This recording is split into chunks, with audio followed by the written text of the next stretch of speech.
우리 신의 하나님의 말씀은 마가복음 9장 2절부터 8절까지의 말씀입니다. 신약 성경 68페이지에 있습니다. 제가 읽겠습니다.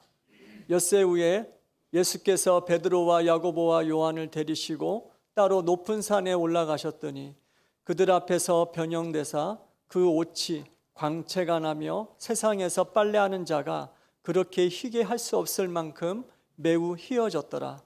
이에 엘리야가 모세와 함께 그들에게 나타나 예수와 더불어 말하거늘 베드로가 예수께 고하되 랍비여 우리가 여기 있는 것이 좋사오니 우리가 초막 셋을 짓되 하나는 주를 위하여 하나는 모세를 위하여 하나는 엘리야를 위하여 하사이다 하니 이는 그들이 몹시 무서워하므로 그가 무슨 말을 할지 알지 못함이더라. 마침 구름이 와서 그들을 덮으며 구름 속에서 소리가 나되 이는 내 사랑하는 아들이니 너희는 그의 말을 들으라 하는지라. 문득 둘러보니 아무도 보이지 아니하고 오직 예수와 자기들 뿐이었더라. 아멘. 담임 목사님 나오셔서 말씀 선포하시겠습니다. 오늘은 교회력으로 산상변모 주일입니다. 이 시간에 이 주일에 교회력으로 주신 말씀인 마가복음 9장에서 말씀을 봉독했습니다. 이 말씀을 중심으로 해서 산상변모 주일에라는 제목으로 설교 말씀을 드리겠습니다. 설날 명절 연휴가 이어지는 주일, 특별히 오늘 산상변모 주일을 맞아서 이 아침 주의 교회에 나와서 예배를 드리는 여러분 모두를 진심으로 축복합니다. 놀랍게 변하신 예수님을 뵙고 그 빛을 받아서 온 마음이 그렇게 밝아졌던 제자들처럼 오늘 이 주일 이 예배 자리에서 여러분의 심령이 밝아지고 용모가 아름다워지는 그런 축복이 함께하기를 주의 이름으로 축원합니다. 오늘은 여기서 우리 축복 인사를 나누죠. 설 명절이니까 세배하는 마음으로 이렇게 서로에게 인사하시기 바랍니다. 새해 복 많이 받으세요. 이렇게. 오늘 인사 받으신 분은 고3 이하 학생들에게는 나가면서 반드시 세뱃돈을 줘야 됩니다. 나는 많이 준비해가지고 왔어요. 오늘 한 번 더 합시다. 오늘 말씀을 생각하면서 이거 오해하면 안 돼요. 새해 빚 많이 받으세요. 인사하시기 바랍니다.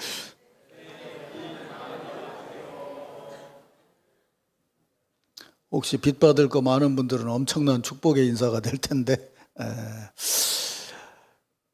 자, 오늘 본문은 예수께서 한 산 위에서 놀라운 하나님의 영광을 나타내는 빛된 모습으로 변화된 사건을 기록하고 있습니다. 예수님 자신이 자신의 행적이나 변모에 대해서 기록하신 적이 없기 때문에 이 사건은 그 현장에서 체험한 제자들이 기억해서 전했고 또 기록된 것일 테니까 우리는 이 사건을 제자들 입장에서 생각을 해봐야 할 것입니다. 그러기 위해서 우리는 오늘 읽은 마가복음 안에서 이 세 명의 제자가 여기까지 이르게 된 여정을 간단히 한번 훑어보는 것도 의미 있을 겁니다. 그들은 예수님을 만나 특별한 체험을 하고 예수님의 제자로 부름을 받았고 이내 베드로의 장모를 고치시는 것, 나병 환자를 고치는 것, 중풍병자를 고치심을 생생하게 현장에서 보았고 그리고 예수님의 산상설교의 가르침으로 하나님 나라와 제자의 삶에 대해서도 분명히 들었습니다. 그리고 풍랑을 잔잔케 하심도 보았고 거라사의 귀신 들린 자를 고쳐주심도 보았고 12의 혈루증을 앓는 여인을 고쳐주심도 보았습니다. 그리고 그런 후에 예수님께 기도를 받고 전도 여행을 하면서 또 귀신을 내쫓고 병자를 고치는 체험도 했습니다. 그리고 돌아와서 예수님께서 5,000명을 먹이시는 것과 또 4,000명을 먹이심도 현장에서 보았습니다.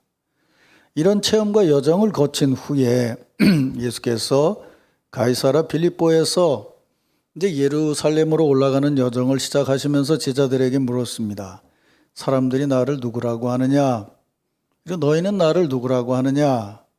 이에 성미 급한 베드로가 제자들을 대표해서 주님 그리스도시니이다 라고 고백을 했고, 이에 예수께서 첫 번째 십자가의 순환을 예고하셨습니다.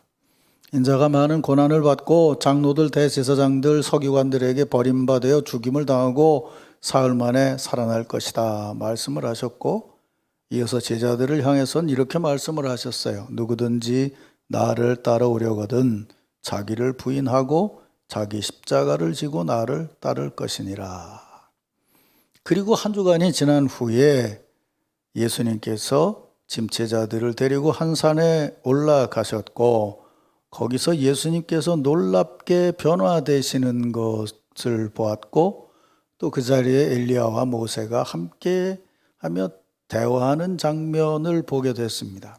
이 놀라운 비전을 보고 5절에 보면 베드로가 예수께 여짜되 라삐여, 우리가 여기 있는 것이 좋사오니 우리가 초막 셋을 쥐때 하나는 주를 위하여, 하나는 모세를 위하여, 하나는 엘리야를 위하여 하사이다 라고 말했어요.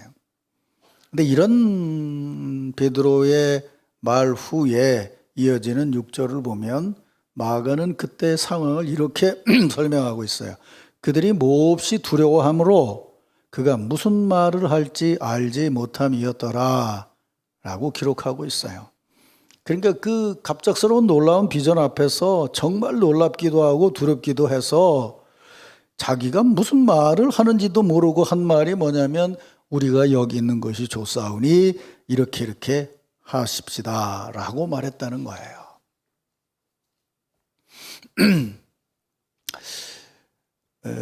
그 어거스틴의 신학을 바탕에 깔고 철학을 하고 있는 알레스테어 맥킨타이어라고 하는 유명한 그 윤리학자가 있는데, 그분이 쓴 애프터 버추라고 하는 아주 유명한 저서가 있어요. 근데 그 저서에서 현대인들의 윤리적인 사조, 그러니까 윤리적인 판단을 하는 어떤 흐름들을 얘기하면서 우리가 이 시대에 특별히 마주치게 되는 윤리 이론은 바로 도덕 정서설이다, 정의주의다 이렇게 얘기를 합니다. 그러면서 정의주의라는 것은 뭔가 하면 사람들이 모든 가치적인 평가를 하는 판단, 즉 모든 도덕적인 판단을 할 때에 가장 중요한 것을 자기가 선호하는 것, 자기 감정의 표현이라고 생각한다는 학설이에요. 그러니까 오늘 현대인들이 뭐 이론적으로 이런저런 얘기를 하지만 무슨 말을 하거나 판단을 할 때 가장 중요한 기준은 뭐냐면 그거 나한테 좋은 거냐, 내 감정에 맞는 거냐, 거기에 있다는 거예요. 그래서 이런 입장, 이런 감정을 기준으로 말하기 때문에 개인적인 그런 감정들이 충돌되면서 결국 현대인의 삶은 교제나 공동체가 무너지는 심한 혼란을 겪을 수밖에 없다고 증언을 해요. 지금 베드로가 이 현장에서 하는 말, 우리가 여기 있는 것이 좋사오니 라는 이 말, 사실은 이렇게 말했지만 말은 이거죠. 난 내가 여기 있는 게 정말 좋습니다. 이렇게 말하고 있는 이것, 바로 이것이 그런 입장의 표현이라는 것이죠. 이 놀랍고 아름다운 변모를 보니까 내가 너무 좋습니다. 그래서 그냥 여기 그냥 계속 있었으면 좋겠습니다. 그러니까 여기 있는 것이 좋기 때문에 여기다 내가 초막 셋을 짓겠습니다. 말로는 예수님을 위해서, 모세를 위해서, 엘리야를 위해서, 그 세 분을 위해서 초막을 짓겠다고 하지만 그 놀라운 변모를 보고 내가 너무 좋아서 내가 여기 계속 있고 싶으니 세 분도 계속 이 자리에 계셔야 하니 제가 초막 셋을 짓겠습니다 라고 말했다는 거예요. 그때 자기가 보고 느낀 것이 너무 좋아서 자기가 무슨 말을 하는지도 모르고 지금 그런 말을 했다는 거죠. 그러니까 지금 내가 보고 느낀 것이 너무 좋으면 그냥 거기 계속 머무르고 싶고 그것에 맞는 말을 하게 되고 그것에 맞는 행동을 하면서 그렇게 살아간다는 것이에요. 그러니까 그렇게 주님도 여기 계시고 모세도 여기 계시고 엘리야도 여기 계셨으면 좋겠습니다 라고 말했다는 것이죠. 앞에서 제가 여러분들을 많이 도와드렸죠. 마가복음을 처음부터 여기까지 다 요약해서 드렸으니까. 제자로 부름을 받아 예수님을 주요 메시아요 선생님으로 모시고 지금까지 배우고 따라가고 제자의 길을 걸었고 신앙도 고백했고 그리고 예수님의 사역의 결정적인 단계에 이르는 바로 그 직전에 제자인 베드로는 지금 그 순간 놀라운 환상을 보고 지금까지 배웠던 배움이나 경험이나 사역과는 아무런 상관없이 지금 자기가 말하는 기준이 지금 내가 여기 있는 것이 좋습니다라는 자기 감정에 두고 있다는 거예요. 말로는 예수님을 위해서 집을 지어드리겠다고 하는 아주 신앙적인 행동을 말하는 것 같지만 그 속에 담겨져 있는 이데올로기는 내 감정 중심의 생각과 말을 하고 있다는 거예요. 이것이 현대인의 사고라고 한다면 이런 현상, 이런 반응은 베드로만이 아니고 오늘 교회 안에서도 여기저기서 너무도 많이 나타나고 있다는 것이에요. 말은 굉장히 영적인 말을 해요. 교회를 위하고 예수님을 위하고 뭘 위하고 말은 그럴듯해요. 엄청나게 헌신하는 것처럼 말을 해요. 이 산꼭대기에다 집을 지려면 방조 짓는 것만큼 힘들 거 아니에요. 근데 그 속에 담겨져 있는 건 뭐냐면 나한테 좋다는 거야. 주님이 좋은 게 아니고 나한테 좋다는 거야. 내 감정, 내 판단을 중심으로 행동하는 신앙인들이 적지 않다는 거예요. 이런 행동을 하게 되면 유식하게 말하면 정체성에 혼란이 오는 거예요. 알래스테어 맥킨타이어는 그 책의 후반에서 이렇게 말해요. 개인은 서로 연결되어져 있는 사회적인 관계 안에서 특정한 자리를 계승하게 됩니다. 진정한 자아를 발견하기 위해서는 잘 들으세요. 나의 책무와 의무를 바르게 정의해야 합니다. 그러니까 특정한 목표를 향해서 가는 여정에서 내가 어떤 특별한 지점에 있어서 거기서 내가 무슨 의무를 해야 된다는 것을 발견할 수 있어야 된다. 우리가 살아간다는 것은 내가 속해 있는 공동체에 주어져 있는 어떤 한 목표를 향해서 그 공동체의 일원으로서 그 목표를 향해 가는 자리에서 어떤 의무와 어떤 책무가 있는지를 분별하며 그것을 다 감당하는 데서 나의 정체성이 바르게 세워진다는 거예요. 세상에는 어느 누구도 혼자 자아를 발견했다고 말할 수 있는 사람은 없어요. 오늘 아침에 설교 다시 읽으면서 곰곰이 생각을 해봤어요. 여러분, 불교 신자들은 면벽 수련을 하죠. 벽을 앞에 놓고 앉아서 기도를 해요. 근데 그 기도하는 행동은 정확히 말하면 종교적으로 보면 종교적인 행동이 아니라는 거예요. 근데 불교는 종교가 아니라고 얘기하는 사람도 있어요. 왜 그런지 아세요? 왜 면벽을 하고 있을까요? 면벽을 하면 뭐가 보일까요? 아무것도 보이지 않아요. 다 막혔어요.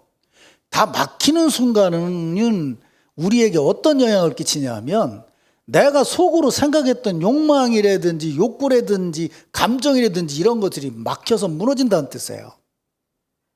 그럼 내 감정, 내 욕구가 무너지게 되면 결국 뭐가 되냐면 내가 공이 된다는 거예요. 비워진다는 거예요. 그래서 불교는 비우는 거라고 얘기를 해요. 근데 비우는 건 종교가 아니에요. 비우는 건 종교가 아니고 종교라고 얘기했을 때는 고등 종교라고 얘기했을 때는 분명히 인격적인 어떤 절대자가 있어서 그분이 주시는 말씀을 따라서 욕구와 욕망을 조정해 나가면서 공동체를 이루고 함께 나가는 것이 기독교 생활이고 종교 생활인 거예요. 근데 기독교 신앙도 그렇게 생각하는 사람이 있어요. 교회 공동체에 와서도 자꾸 자기 혼자 벽 앞에 앉아 있는 것처럼 생각을 해요. 나는 비워야 되고 나는 그 회개해요. 비워지는 게 아니에요.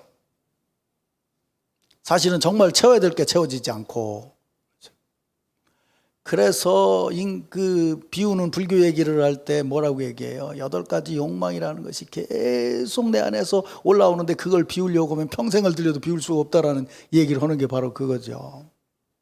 기독교는 그렇게 얘기하지 않아요. 지난주간 저지난주간 말한 것처럼 그건 원래 주님이 우리에게 주시는 무언가를 지향하는 사랑이었다는 거예요. 죄를 짓고 나서 내 중심의 욕망으로 바뀌었던 것이 문제가 됐다는 거예요. 내가 여기 있는 것이 좋사오니 바로 이것이 문제라는 거죠. 사랑하는 성도 여러분, 새 사역을 시작하면서 어느 자리 어느 곳에서든지 내가 여기 있는 것이 좋사오니라고 불쑥불쑥 올라오는 욕망과 감정의 판단을 넘어서서 나는 지금 시작됐지만 아직 완성되지 않은 하나님 나라를 향해 가고 있는 우리 남천교회 공동체가 지금 어디쯤 가고 있고 그 어디쯤 가고 있는 자리에 나는 어디쯤 있어서 어떤 의무와 어떤 책무를 감당해야 되는지를 성령의 감동으로 스스로 판단하고 회개할 것은 회개하고 순종할 것은 순종하면서 그렇게 헌신하면서 바른 제자의 길을 걸어가시기를 주의 이름으로 축원합니다. 이 산에서의 사건은 예수님의 변모와 함께 또 하나 놀라운 것이 같이 엮여진 것이 뭐냐면 모세와 엘리야가 함께 있었다는 것이죠. 그래서 4절에 보면 이에 엘리야가 모세와 함께 그들에게 나타나 그리고 예수와 더불어 말하거늘이라고 합니다. 이것은 제자들 편에서 이 글을 읽을 때에 예수님의 사역과 변모의 의미를 그 함께 더불어 말하고 있는 분들과 함께 보아야 한다는 것을 가르쳐주고 있는 것이죠. 모세와 엘리야 두 분 다 산에서 놀라운 변모를 체험한 분들이죠. 모세는 하나님의 산에 부름을 받아서 애굽의 압제 아래에 있는 히브리 백성을 구원해서 약속의 땅까지 가는 사명을 감당했고 그 과정에 산에 올라서 하나님과 대화하면서 그 백성이 약속의 땅에서 살아갈 때 지켜야 될 하나님의 말씀을 받았고 그때 주님과 대면했던 그 얼굴의 모습이 놀랍게 변모되었다고 성경은 증언하죠. 엘리야는 이스라엘 역사상 가장 타락했던 시대인 아합 왕 때 하나님의 부름을 받아서 선지자로 사역하면서 그 높은 산에서 바알과 아세라 선지자와 850대 1의 싸움을 승리한 후에 죽음을 보지 않고 하늘로 들려 올라갔다고 하는 전설적인 선지자입니다. 그러니까 정확히 말하면 그 두 분은 이미 하늘에 올라간 분인데 그분들이 그 산에 나타났다는 것은 그 사역의 역사를 가진 그분이 하늘의 영광과 더불어 그 자리에 나타나서 아직 십자가를 지시기 전이신 예수님과 대화를 나눴다는 거예요. 그러니까 지금 십자가를 지실 예수님께는 그 두 분이 그 자리에 임한 것이 엄청난 교제요, 축복요, 은혜였겠죠. 믿습니까, 여러분? 어째 아멘이 그렇대. 떡국들을 덜 잡수셨나 많이 잡수셨나. 가끔은 우리가 착각하지 말아야 될 그 착각이 아니라 경험하면서 깜짝깜짝 놀라는 건요, 내가 볼 때는 나보다 나이도 어려요. 생각하는 것도 짧은 것 같아요. 근데 어느 순간 내가 몹시 힘들고 고통스러운 일을 감당해야 될 때 그게 아들일 수도 있고 손자일 수도 있고요, 친구일 수도 있고 후배일 수도 있는데 내게 전하는 말 한마디가 나로 하여금 그 사역을 바라보는 눈을 바꿔놓을 때가 있어요. 하나님이 우리에게 역사하시는 방향 놀랍죠. 그래서 유명한 신학자들 치고 어린아이 웃음소리, 어린아이 노래소리에 감동을 받아서 그걸 하나님의 은혜로 받아들인 신학자들이 굉장히 많아요. 내 생각을 넘어선 하나님의 역사인 거죠. 캐나다의 유명한 철학자인 찰스 테일러는 자아의 원천이라고 하는 한 1000페이지쯤 되는 저서가 있는데 거기서 그 인간의 정체성과 대화의 관계를 이렇게 설명을 해요. 인간을 연구한다는 것은 일정한 언어 속에 살고 있고 그 언어에 의해서 구성된 존재를 연구하는 겁니다. 내가 누구냐라는 걸 연구할 때 제일 먼저 생각해야 되는 건 뭐냐면 내가 한국말을 하는 사람이라는 거예요. 내가 기독교인이라는 걸 연구할 때 내가 제일 먼저 생각하는 건 뭐냐면 예수님이 가르쳐 주시는 말을 하는 신앙인이라는 거예요. 믿습니까, 여러분? 우리는 우리 부모님과 대화를 하면서 언어를 배우게 되고 부모님과 언어를 배우면서 도덕적, 정신적으로 분별하는 언어를 배우게 됩니다.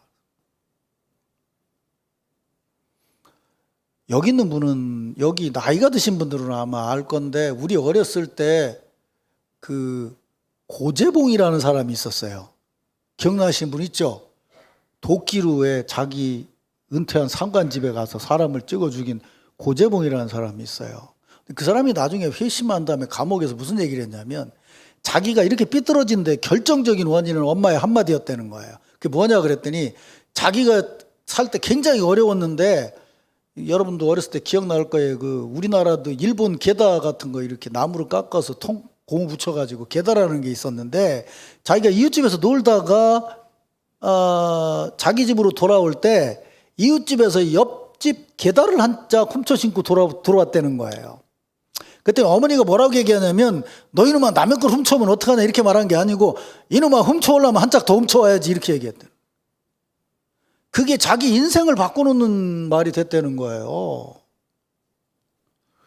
그러니까 우리가 별스런 얘기를 해도요, 우리는 나에게 말을 가르쳐준 어머니, 아버지, 형제들의 말에 의해서 나의 정체성이 결정되어 간다는 거예요.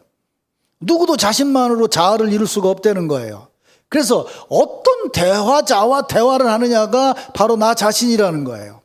내가 지금 누구하고 말하고 있느냐를 보고 정리하는 것이 바로 나라는 거예요. 그래서 사람이 인간에 대한 어떤 진리를 깨달았다고 말할 때 그 진리는 틀림없이 다른 사람들의 사고와 언어와 교제를 나누는 것에 의한 나의 해석이라는 거예요. 그래서 어떤 사람은요, 다른 사람하고 대화를 나누는데 이렇게 해석을 해요. 저놈이 나를 무시하는구나. 저놈이 나한테 시비를 거는구나. 무슨 말을 들어도 그런 방향으로 정의를 내려요. 그런 사람들은 부정적일 수밖에 없어요. 근데 어떤 사람 다른 사람들과 대화를 나누면서 9마디 부정적인 말을 들어도 그 사람이 한마디 좋은 말을 한 것으로 그 사람과의 대화를 해석을 해요. 그러면 그것이 나의 정체성이 되는 거예요. 그게 대화의 중요성인 거예요. 요즘은 대화도 함부로 못하죠. 어젠가 그저께 보니까 나도 잘못하면 30만 원 뺏길 뻔했어요. 근데 말을 안 했어요. 시집 안 간 딸에게 너 언제 시집 가냐 그러면 벌금이 30만 원이라대 요새. 그 다 뭐 몇 가지 있더라고. 뭐 한 몇십만 원짜리부터 50만 원짜리 있더라고. 그래서 내가 우리 집사람 보고 여보 설날에는 연지 보고 절대 시자도 꺼내지 마라. 30만 원 벌금이야. 그 요새는 대학 오디션 봤냐 그러면 10만 원 물어줘야 된대. 예서야 내가 나중에 10만 원 줄게. 물으면 10만 원 물어줘야 된대 요새. 요즘 세상이 그래 됐으니 이게 참 무슨 대화가 될 수 있겠어요 이게. 할머니 나 대학 시험 봤는데 기도해 주세요 이렇게 말하는 애는 할머니가 너 어디 냈냐 그러면 10만 원 이렇게 하겠어? 할머니 나 어디 냈는데 기도해 주세요. 이 차는 어디 냈어요? 이래야 이게 세상 돌아가는 거지. 그렇지 않아요? 어느 틈에 이제 교회 안에서도 이게 기도가 아니고 이게 대화가 단절이 돼 있다니까. 대화가. 우리는 대화를 통해서만이 새로운 언어를 다듬을 수 있습니다. 공동의 이해를 가진 타인과 일정한 소통을 함으로써 우리는 새로운 언어를 다듬어 나갈 수 있습니다. 일정한 방식으로 타인의 언어와 통찰과 관계를 맺을 때에 독창적인 통찰력의 동력이 생길 수 있습니다. 라고 그분은 말해요. 그러니까 우리는 주님과 대화를 나누면서 그 대화 속에서 우리가 나눠야 될 바른 대화를 배우고 거기서 새로운 대화를 할 수 있는 걸 찾아야 된다는 얘기죠. 그렇게 보면 제자들은 여기서 완전히 실패한 거 아니에요? 예수님은 정말 아름다운 대화를 나눴죠. 본인이 하나님 아들이시지만 주의 사역을 위해서 멋지게 일하고 하나님 나라 올라갔던 그분들이 다시 내려와서 함께 대화하는 교제를 나눔으로써 하나님의 아들인 그분이 지독한 고통을 앞두고 사역을 앞두고 그 사역을 흔들림 없이 감당해 나갈 수 있었다는 거죠. 그 대화 후에 예수님의 마음이 어떠했는지를 하늘에서 들리는 음성으로 알 수 있어요. 뭐라고 얘기해요? 7절에서 그때 마침 구름이 와서 그들을 덮음에 구름 속에서 소리가 나되 이는 내 사랑하는 아들이니 너희는 그의 말을 들으라. 하나님께서 예수님 보고 사랑하는 아들이라고 다시 했다는 거예요. 이거 어디서 들었지 우리가? 예수님 세례 받으실 때. 그렇죠? 내 사랑하는 아들이다 라고 들었대요. 그러면서 뭐라고 얘기하는 거예요? 그 교제에서 갖는 사랑의 마음에서 나오는 말을 너희도 들어라. 이게 그 산에서 제자들에게 말씀하신 하나님의 음성이에요. 목사는 강단에서 지난번 말씀드린 대로 일반적인 얘기를 하면서도 어떤 구체적인 상황의 얘기들을 여러 가지 얘기를 하게 돼요. 그중에 여러분이 구체적인 상황과 더불어서 맞는 지점이 여러분에게 이벤트가 되겠죠. 사건이 되겠죠. 그래서 여러분 자신을 규정해 나가게 될 거예요. 그런데 그런 모든 일의 중심은 뭐냐 하면 결국 제가 여러분에게 설교하는 것은 나 혼자 얘기하는 것이 아니라 여러분과 대화를 하는 것이고 내가 대화하는 이 내 대화의 근본은 뭐냐면 너는 내 사랑하는 아들이다 라고 주의 음성을 들은 예수 그리스도의 말씀을 성령의 감동으로 여러분들에게 전하는 거예요. 그러면 여러분이 이 말씀 속에서 무엇을 들어야 될까요? 너는 내 사랑하는 아들이다. 지금 내가 가는 일의 그 사명을 바르게 감당해라.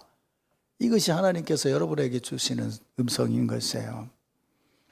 사랑하는 성도 여러분, 새 사역을 시작하면서 오늘 산상변모주일에 이 아침 삼위일체 하나님께서 교제 속에 주시는 비전을 바르게 보시기를 바랍니다. 예수님의 말씀을 들으면서 우리 남천교회라고 하는 신앙 공동체 안에서 하나님 나라를 향해 지향해 나아가는 교회 목적 안에서 서로 대화를 나누면서 그 책무와 의무 안에서 여러분의 정체성과 사역을 규정해 나가시길 바랍니다.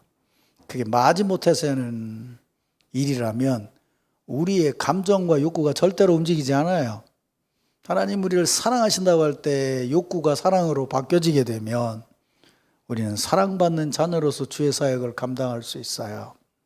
이런 은혜와 축복이 새 사역을 시작하는 여러분 모두에게 함께하기를 주의 이름으로 축원합니다.